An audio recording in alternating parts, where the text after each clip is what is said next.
आज हम लोग रिवाइज करेंगे भारत की कुछ महत्वपूर्ण नदियां, उनके उद्गम स्थल के बारे में और उनका संगम यानी समापन उनका कहाँ होता है। इसके अलावा हम कुछ महत्वपूर्ण नदियों के सहायक नदियां भी हम लोग यहाँ पे रिवाइज करेंगे। तो चलिए शुरू करते हैं इस सेगमेंट को। पहली नदी है सिंधु। इस नदी का जो उद्गम स्थल है वो तिब्बत में मानसरोवर झील के निकट है और इसका समापन यानी संगम होता है अरब सागर में। तो यह नदी अरब सागर में जाके विलीन हो जाती है। दूसरी नदी है झेलम नदी। इसका उद्गम स्थान है वेरीनाग जो कि जम्मू कश्मीर में है और इसका संगम यानी समापन होता है, अंत होता है चिनाब नदी में। यह मिल जाती है पाकिस्तान में जाकर। तीसरी नदी है चेनाब। इस चेनाब नदी का जो उद्गम है वो बड़ा लाचा दर्रा के निकट है और यह बड़ा लाचा दर्रा हिमाचल प्रदेश में है। हमने आप लोगों को बताया था हिमाचल प्रदेश के तीन महत्वपूर्ण दर्रे जो हैं वो है सिपकी, रोहतांग, बड़ा लाचा। तो पहला दर्रा सिपकी ला। ये सिपकी ला दर्रा का संबंध सतलज नदी से है। सतलज नदी इसी दर्रे से पार करके भारत में आती है। फिर उसके बाद मैंने बताया रोहतांग। रोहतांग दर्रा आप लोग याद रखेंगे वो रावी नदी से संबंधित है और ब्यास नदी से। ठीक। और बड़ा लाचा, लाचा चा, यहाँ जो लास्ट में बड़ा लाचा, तो चफ और चिनाब नदी आप लोग इसको याद रखेंगे। ठीक। तो हम लोग अभी बढ़ते हैं चौथे नदी की ओर। रावी, मैंने बोला रावी और ब्यास रोहतांग दर्रा से संबंधित है। देखिए रोहतांग दर्रा के निकट हिमाचल प्रदेश से इसका उद्गम स्थान है और यह रावी नदी भी पाकिस्तान में चिनाब नदी से जाके मिल जाती है। फिर उसके बाद जो नदी है वो है ब्यास। यह ब्यास कुंड से निकलती है और यहाँ व्यास कुंड यह रोहतांग दर्रे के पास ही है जो कि हिमाचल प्रदेश में है। और यह व्यास नदी यह भी जाके सतलज नदी से मिल जाती है लेकिन यह भारत में ही मिलती है। ठीक है। और जहां पे व्यास और सतलज नदी मिलती है यह पंजाब और हरियाणा के बॉर्डर के पास जहां पे ये मिलती हैं वहां पे एक बहुत बड़ा हरिके बैराज भी है जहां से इंदिरा गांधी नहर निकाली गई है और वह राजस्थान में सिंचाई का एक बहुत ही प्रमुख नहर, सिंचाई स्रोत भी है आज के समय में। ठीक है। तो बढ़ते हैं हम लोग आगे। इसमें देखिए अगली जो नदी है वो है सतलज नदी और यह सतलज नदी यह राकस ताल झील तिब्बत से निकलती है। ठीक है। और यह नदी सतलज नदी सिंधु नदी में जाके मिल जाती है। ठीक है। आप लोग एक चीज यहाँ पे ध्यान रखिएगा, सतलज नदी का उद्गम स्थल यह तिब्बत में है जो कि एक पूर्ववर्ती नदी है और इसके अलावा एक नदी सिंधु नदी, इसका भी ये तिब्बत में है। ठीक। ये आप लोग जरूर से इतना याद रखेंगे उद्गम स्थल में।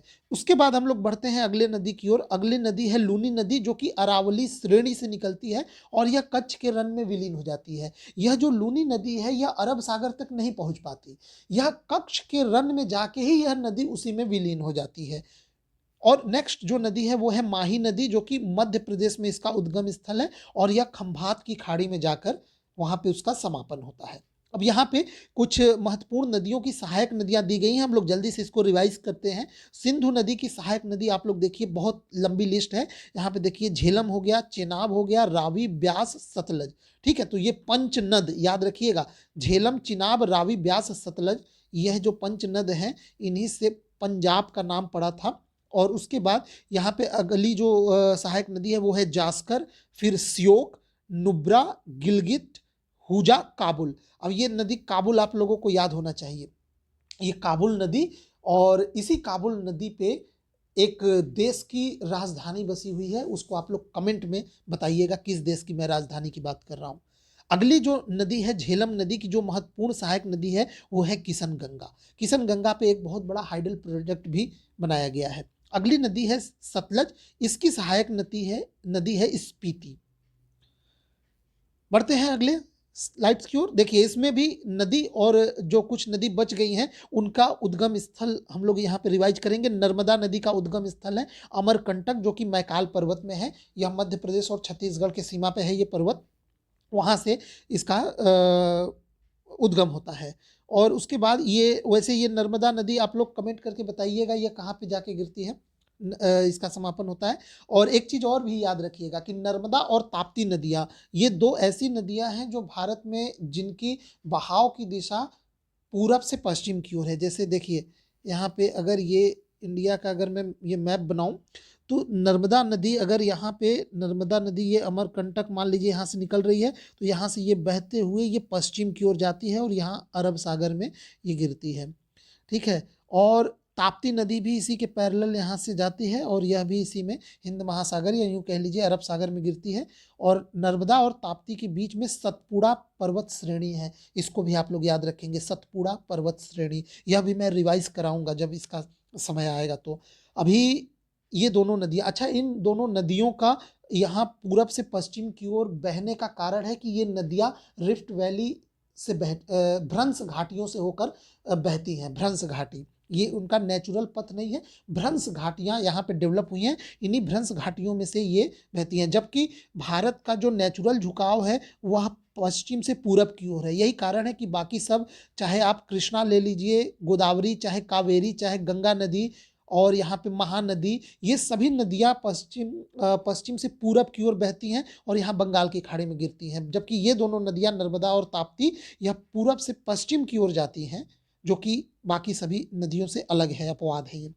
ठीक है, अगला नदी हम लोग देखेंगे गोदावरी। इसका उद्गम स्थल आप लोग जरूर याद रखेंगे, बहुत इंपॉर्टेंट है, त्र्यंबकेश्वर, जो कि नासिक महाराष्ट्र में है। कृष्णा नदी का उद्गम स्थल है महाबलेश्वर, यह भी महाराष्ट्र में है। और कावेरी नदी का उद्गम स्थल है ब्रह्मगिरी पहाड़ी, जो कि कर्नाटक के कुर्ग में है। अगला है महानदी, यह है सी हावा पहाड़ी, जो कि छत्तीसगढ़ धमतरी में है। और अब हम लोग कुछ और नदियों की सहायक नदियां देख लेते हैं। ये बहुत ही इंपॉर्टेंट स्लाइड्स है, आप लोग इसको बिल्कुल अच्छे से रिवाइज करेंगे। बहुत इंपॉर्टेंट स्लाइड्स हैं, मैं बार बार बोल रहा हूँ, इसमें से बहुत क्वेश्चन एग्जाम में पूछे जाएंगे। खासकर ये गोदावरी, कृष्णा, कावेरी, इनके उद्गम स्थल को आप लोग जरूर याद रखेंगे, और नर्मदा को भी। अब देखिए, गोदावरी नदी की जो सहायक नदियां हैं वो है पूर्णा, वर्धा, प्राणहिता, मंजीरा, वेनगंगा, इंद्रावती। कृष्णा नदी की सहायक नदी है तुंगभद्रा, कोयना, घाटप्रभा, मूसी, भीमा, मालप्रभा, पंचगंगा, दूध नदी। मूसी नदी के ही किनारे एक बहुत ही महत्वपूर्ण शहर बसा है, आप लोग उसका कमेंट में जरूर, उस शहर का नाम आप लोग कमेंट में बताइएगा, हैदराबाद। कावेरी नदी जो है वो, कावेरी नदी की सहायक नदी अमरावती, अमरावती भवानी, हेमवती और काबिनी। अगला महानदी की जो सहायक नदी है वो शिवनाथ, हसदेव, ईब और तेल। यह महत्वपूर्ण नदियां हैं, उनकी सहायक नदियां। आगे हम लोग अगले स्लाइड्स पे देखते हैं यहाँ पे क्या क्या है। देखिए, उद्गम स्थल और नदियों के उद्गम स्थल के बारे में हम लोग देखेंगे। गंगा नदी का उद्गम स्थल गंगोत्री, जिसे गोमुख भी कहते हैं, और इसका संगम यानी समापन होता है बंगाल की खाड़ी में।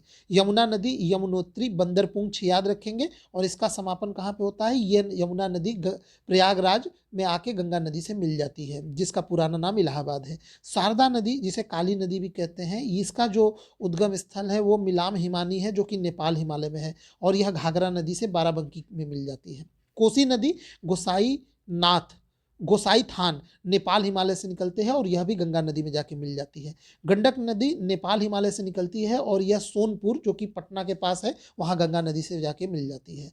रामगंगा का उद्गम स्थल है दूधा टोली, जो कि उत्तराखंड में है, यह भी गंगा नदी में आके मिल जाती है। सोन नदी याद रखिएगा, सोन नदी का भी उद्गम स्थल अमरकंटक पठार है। एक और नदी आप लोगों को बताए थे, वो भी अमरकंटक पठार से निकलती है। देखिए यहाँ पे ये बताए थे पिछले स्लाइड्स में, यहाँ पे देखिए ये है नर्मदा। देखिए, जो अमरकंटक पठार है ना, वो मध्य प्रदेश और छत्तीसगढ़ के जैसे, यहाँ पे मान लीजिए ये अमरकंटक पठार है, तो इसमें इसके ये पश्चिमी भाग से यहाँ से नर्मदा नदी निकल के ये इधर पश्चिम की ओर चली जाती है, और यहाँ से इसके उत्तरी साइड में इधर से, यहाँ से सोन नदी निकल के ये इधर बहते हुए जाके गंगा नदी में मिल जाती है। अगला है यहाँ पे गंडक हो गया, सोन हो गया, रामगंगा भी हो गया था, दामोदर नदी। दामोदर नदी छोटा नागपुर पठार से निकलती है, और यह हुगली कोलकाता के निकट जाके यहाँ पे गंगा नदी नहीं, गंगा नदी में ये नहीं मिलती है, उसी के पैरेलली यहाँ पे हुगली कोलकाता के निकट ये जाके गंगा नदी के पैरेलली पास से होते हुए ये बंगाल की खाड़ी में गिर जाती है।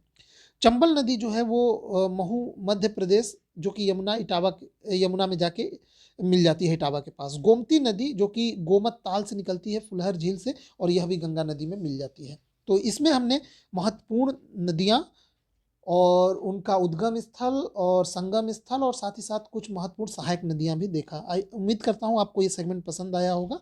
वीडियो देखने के लिए आपका बहुत बहुत धन्यवाद।